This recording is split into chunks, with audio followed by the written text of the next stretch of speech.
안녕하세요. 뼈가 되고 살이 되는 보상정보 스마트 보상TV의 손해자동사 홍신우입니다.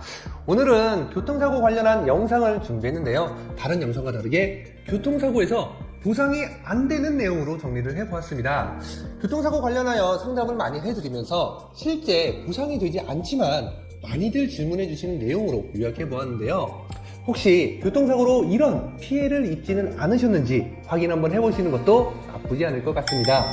자, 여러 질문들 중 8개로 추려봤는데요. 휴대품과 소지품의 차이, 도수치료나 영양제, 상급병실, 그리고 간병비, 치료 횟수 제한, 소득, 여행 취소 위약금, 휴업손해까지 간단히 정리해드리면서 쭉쭉 설명드릴 예정이니 영상 끝까지 시청해주시면 감사하겠습니다. 자, 첫 번째로 휴대품과 소지품. 어떻게 보면 비슷한 말로 들릴 수 있는데 보험약관에서는 휴대품은 보상이 되지 않고 소지품에 대해서만 1인당 200만원 한도 내에서 실제 손해액만 보상이 됩니다. 여기서 보상이 안 되는 휴대품의 종류는 현금이나 유가증권, 손목시계, 귀금속 등 몸에 지니고 있는 물품을 얘기하고요. 소지품은 노트북이나 핸드백, 서류가방, 골프채 등 휴대품을 제외한 물품을 얘기합니다. 그래서 비싼 고급 시계 같은 경우 자동차 보험회사에서는 보상이 되지 않으니 휴대품과 소지품의 차이 정도는 알고 계시는 게 좋습니다.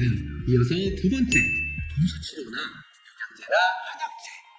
원칙적으로 자동차 보험 지불 보증으로 도수치료나 영양제, 한약제 등과 같이 비급여 진료는 보상이 안 됩니다.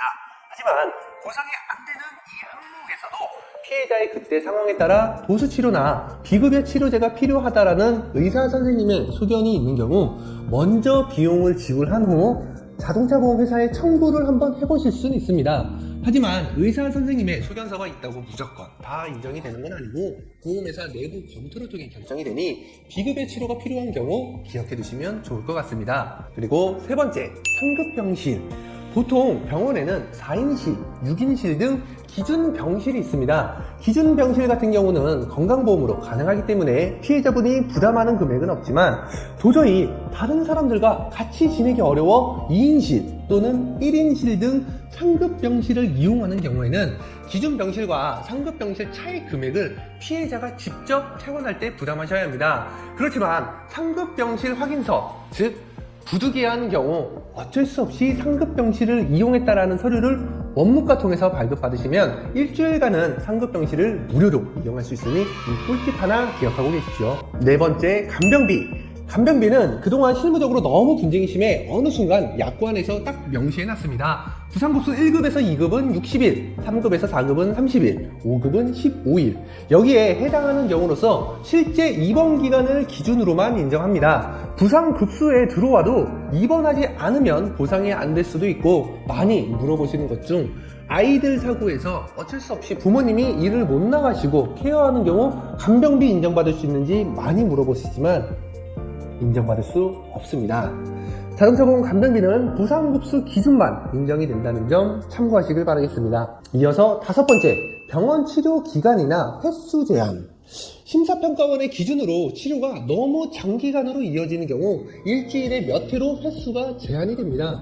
이는 병원마다 차이가 있기 때문에 장기적으로 치료 받으시는 분들은 원무과 통해 확인 한번 해보시는 게 좋고요. 입원할 수 있는 기간은 진단서상 전치 몇 주, 이 기간 안에서만 입원이 가능합니다. 또 하루에 병원 여러 군데를 다니시는 분들이 간혹 계신데 동일한 과, 예를 들어 집 앞에 정형외과에 갔다가 저 멀리 떨어졌지만 유명한 다른 정형외과를 가신다면 한 개의 병원만 인정된다는 점 참고하셔야 됩니다. 여섯 번째, 소득 인정 기준. 휴업손해나 후유증에 대한 보상이 이루어질 때 피해자의 소득에 따라 보상이 달라지는데요. 이 소득의 기준은 무조건 세금 신고 기준입니다. 그래서 크게 두 가지만 기억하시면 되는데요. 직장인은 4대 보험 신고 급여액, 사업자나 프리랜서는 무조건 소득금액 증명원.